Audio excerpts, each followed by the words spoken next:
The Right to Ignore the State by Herbert Spencer, 1851. 1. As a corollary to the proposition that all institutions must be subordinated to the law of equal freedom, we cannot choose but admit the right of the citizen to adopt a condition of voluntary outlawry. If every man has freedom to do all that he wills, provided he infringes not on the equal freedom of any other man, then he is free to drop connection with the state, to relinquish its protection, and to refuse paying toward its support. It is self-evident that in so behaving he in no way trenches upon the liberty of others, for his position is a passive one, and while passive, he cannot become an aggressor. It is equally self-evident that he cannot be compelled to continue one of the political corporation without a breach of the moral law, seeing the citizenship involves payment of taxes, and the taking away of man's property against his will is an infringement of his rights. Government being simply an agent employed in common by a number of individuals to secure to them certain advantages, the very nature of the connection implies that it is for each to say whether he will employ such an agent or not.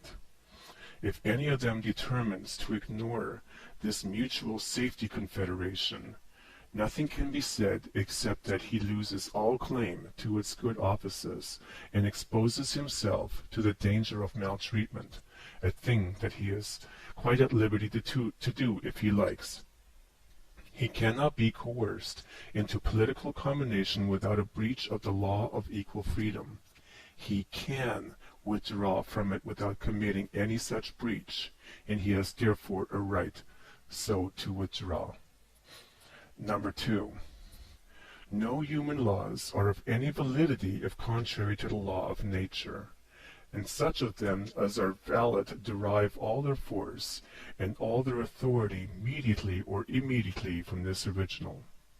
Thus writes Blackstone, to whom let all honor be given for having so far outseen the ideas of his time and, indeed, we may say of our time. A good antidote, this, for those political superstitions which so widely prevail. A good check upon that sentiment of power, worship, which still misleads us by magnifying the prerogatives of constitutional governments as it once did those of monarchs. Let men learn that a legislator is not our God upon earth, though by the authority they ascribe to it and the things they expect from it, they would seem to think it is. Let them learn rather that it is an institution serving a purely temporary purpose, whose power, when not stolen, is at best borrowed. Nay, indeed, we have not seen that government is essentially immoral. Is it not the offspring of evil, bearing about it all the marks of its parentage? Does it not exist because crime exists? Is it not strong, or as we say, despotic, when crime is great? Is there not more liberty, that is, less government, when crime diminishes? And must not government cease when crime ceases, for very lack of objects on which to perform its function? Not only does magisterial power exist because of evil, but it exists by evil. Violence is employed to maintain it, and all violence involves criminality. Soldiers, policemen, and jailers, swords, batons, and fetters are instruments of inflicting pain, and all infliction of pain is in the abstract wrong. The state employs evil weapons to subjugate evil, and is alike contaminated by the objects with which it deals and the means by which it works. Morality cannot recognize it, for morality, being simply a statement of the perfect law, can give no countenance to anything growing out of and living by breaches of that law. Wherefore legislative authority can never be ethical, must always be conventional merely. Hence, there is a certain consistency in the attempt to determine the right position, structure, and conduct of a government by appeal to the first principle of rectitude. For as just pointed out, the acts of an institution, which is in both nature and origin imperfect, cannot be made to square with the perfect law. All that we can do is to ascertain, firstly, in what attitude a legislator must stand to the community to avoid being, by its mere existence, an embodied wrong. Secondly, in what manner it must be constituted so as to exhibit the least incongruity with the moral law.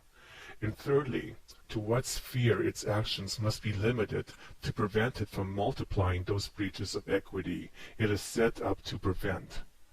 The first condition to be conformed to before a legislature can be established without violating the law of equal freedom is the acknowledgement of the right now under discussion, the right to ignore the state. Number 3. Upholders of pure despotism may fitly believe state control to be unlimited and unconditional. They who assert that men are made for governments and not governments for man may consistently hold that no one can remove himself beyond the pale of political organization. But they who maintain that the people are the only legitimate source of power, that legislative authority is not original, but deputed, cannot deny the right to ignore the state without entangling themselves in an absurdity. For, if legislative authority is deputed, it follows that those from whom it proceeds are the masters of those on whom it is conferred. It follows further that as masters, they confer the said authority voluntarily, and this implies that they may give or withhold it as they please. They call that deputed which is wrenched from man, whether they will or not, is nonsense.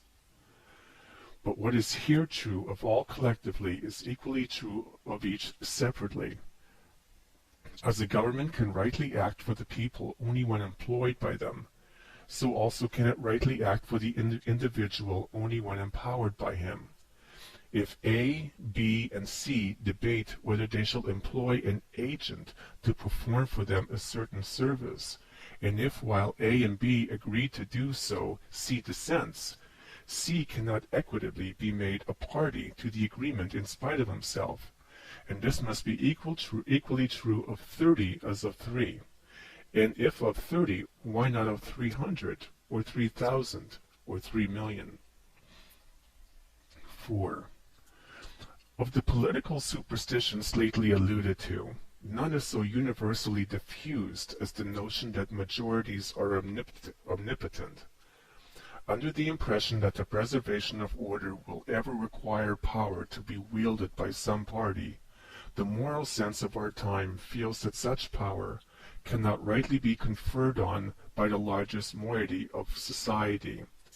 It interprets literally the saying that the voice of the people is the voice of God, and, transferring to the one the sacredness attached to the other, it concludes that from the will of the people, that is, of the majority, there can be no appeal.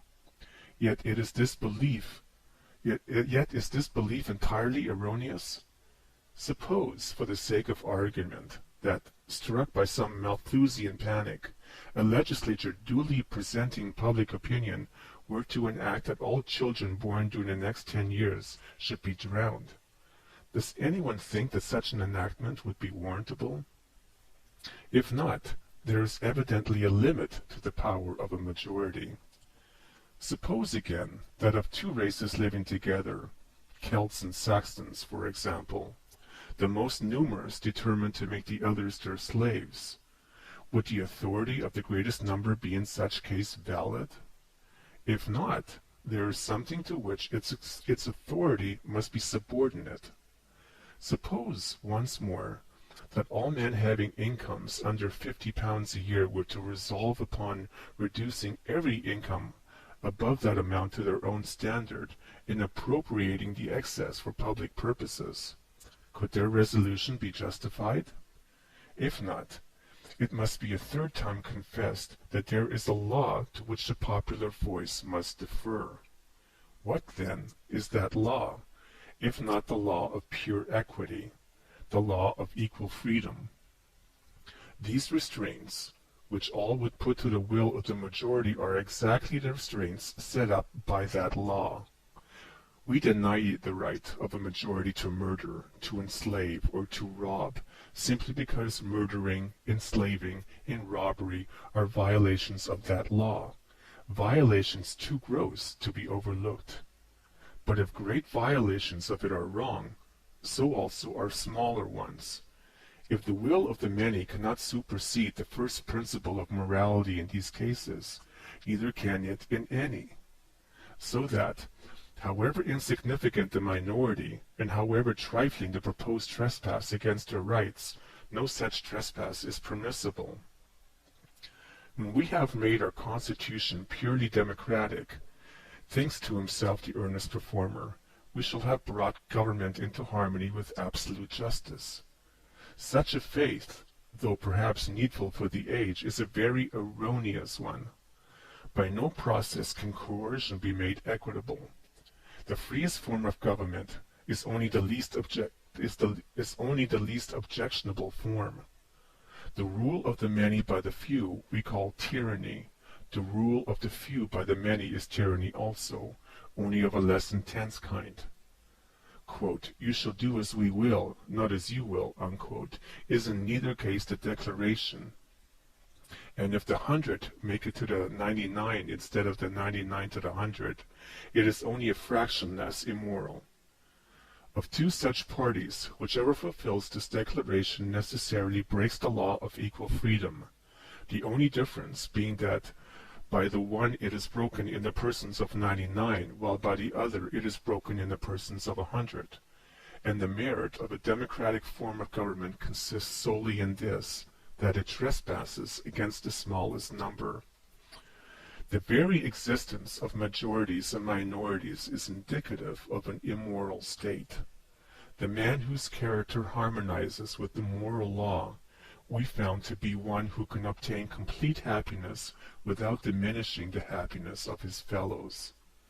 But the enactment of public arrangements by vote implies a society consisting of men otherwise constituted, implies that the desires of some cannot be satisfied without sacrificing the desires of others, implies in the pursuit of their happiness the majority inflict a certain amount of unhappiness on the minority, implies therefore organic immorality. Thus, from another point of view, we again perceive that even in its most equitable form it is impossible for government to dissociate itself from evil, and further, that unless the right to ignore the state is recognized, its acts must be essentially criminal,